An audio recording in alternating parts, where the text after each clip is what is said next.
Hello, my friends. I am going to be sharing with you a little bit about collage stamping today. Collage stamping is a really fun technique to try. You can use a variety of products, so whatever you have at home, you can make sure that you've got those layers working for you. But I'm going to show you my 4 steps into making collage stamping. So let's get started. I'm Lynsay Mahon. I'm from Edmonton, Alberta, Canada, and you can find me at cloud9stampers.com. So let's talk about collage stamping. This is a great way to add a ton of texture to your projects so that you have lots of layers and color to work with. It's fun because there's no right or wrong way to do it, but there are lots of layers involved, and it gives you the chance to experiment with different products. So here is the collage project that I'm sharing as part of the Totally Techniques blog hop. And I'm going to show you the 4 steps that I use to be able to make this card. The first step for collage stamping is we want to add some background color. And for this technique, we're going to use the glass mat by Stampin Up. And you'll just see that I'm adding here some colors, and I'm just squishing that right onto the glass mat.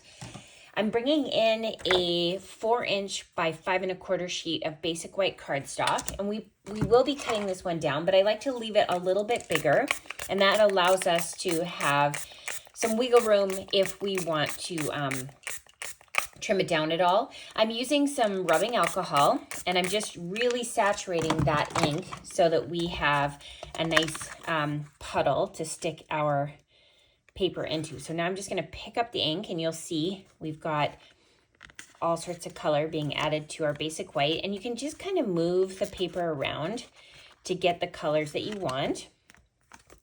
I'm just pressing it. Again, there's no right or wrong way to do this. Another way you could add background color is with blending brushes or sponge daubers or even a brayer, but on this particular one, I'm adding the color by doing a smushing technique. So we're going to set this aside to dry, and then we can move on to the second step of collage stamping. Step 2 of collage stamping is we're going to add some stamping. So I am bringing in some more design style stamps from the Sweet Blooms stamp set. This is a new set that'll be out May 6, 2025 from Stampin' Up. And here you can see what I mean when I say a design stamp. It's just a way to add a little bit of texture and detail in the background without it having to be a complete picture. So I'm using Garden Green, inking up my stamp, and we're going to add that along just in different places on our background, just like so. Beautiful. And then I'm going to also use a greeting as our detail stamp. So this one is from the same Sweet Bloom stamp set, and it says, "You make me smile," and I'm stamping that up in Granny Apple Green. So in the background, we're just going to use that as a way to add more detail. And those complete our second step. Now we'll move on to our third step, which is to add some background texture. So in this particular project, I am going to do some heat embossing as well as some embossing paste. Now here I'm taking my embossing buddy, and I'm just adding a little bit of powder to the background. This is going to remove any static or moisture that's left on the project, maybe from the original steps here. And now I'm going to bring in my Versamark ink. Versamark is a really great ink for adding embossing. It's clear, so we're not going to see it until we add that embossing powder. So I'll just add a few leaves here in the background. And once we have all of the images that we want, we're going to bring in the Wow Opaque Bright White Regular. So now I'm going to use my embossing powder, and I'm going to just put it all over the background. So you'll see wherever that Versamark ink is, it has stuck to that image. And now we can bring in our heat tool.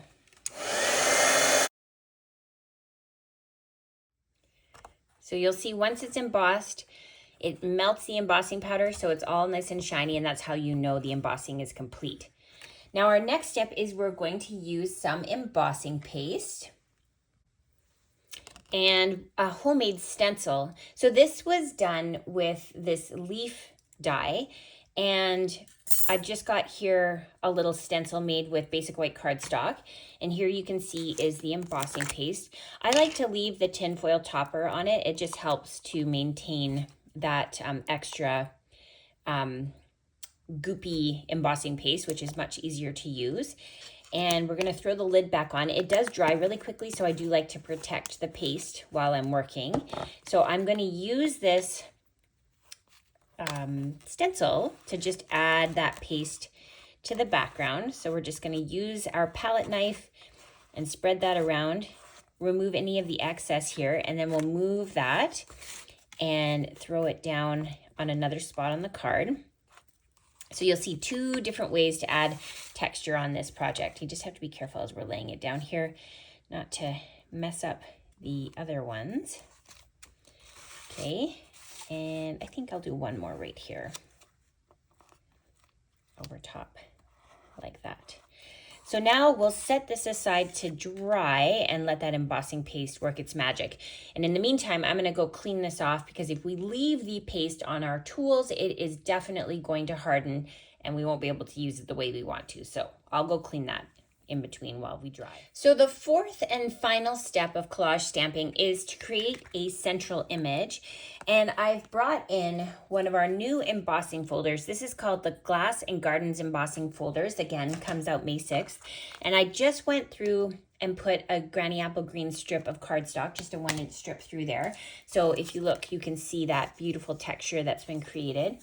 And with my paper snips, I'm going to create a little flag on the end. So cutting up into the center, and then from each of the edges, I'm going to match up that little snip. And that gives us a flag that is more or less even.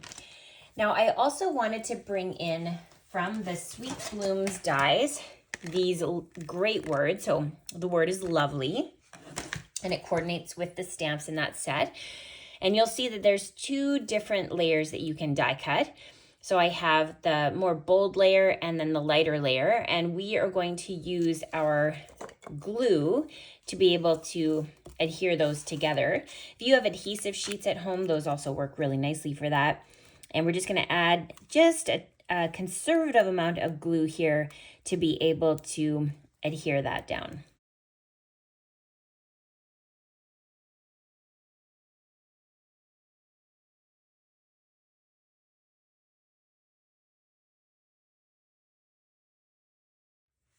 So here's what it looks like when we get those layers adhered together. Now from that die that we cut out the mask from, we got, of course, this when we cut out the mask, and I just cut out a second one. So we're going to add that as some of the details to the background here. And I also am bringing in some new designer series paper, and this coordinates with this whole mega suite, and that'll add just a little bit of detail behind our greeting. So flip this over, and we're going to add in some seal, and then we can add that along the bottom like so. Once again, I'm going to flag the end.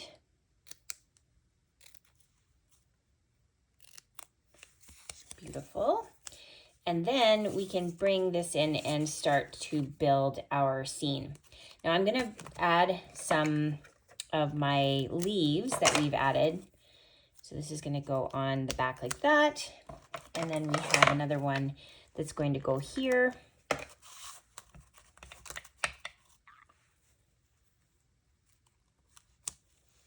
So you can see we've got that texture. And then we'll use some dimensionals to adhere it to our card front.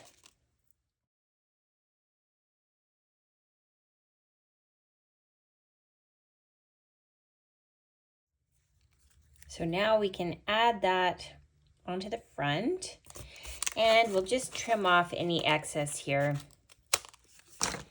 that we don't need. So now we have our die cut that we're going to add to the front, and I'm going to use my glue for that.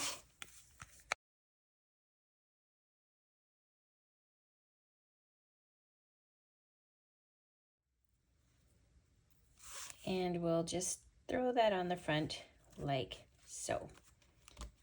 Now from this same set, You can add in the other words for lovely. So we're going to say, have a lovely day. And I have those 2 stamps ready to go. We're going to bring back in our garden green ink. And we have a piece of a 1/2 inch strip of basic white. So we'll just stamp that on there. And of course, our photopolymer stamps make that nice and easy to see through. And with my snips, I'll trim off the excess and adhere it with dimensionals. So we'll stick that on here and one here. Now, a card always needs to have some embellishments, and I'm really obsessed with the brand new Shades of Green hexagon embellishments. They're so beautiful, and of course, you know I love pool parties, so we've got some pool party in there. And so we're going to just go ahead and add a few in the background. We've got different sizes that you can pull from, which is really exciting. So we've got a couple there, and we're going to add another green one down here.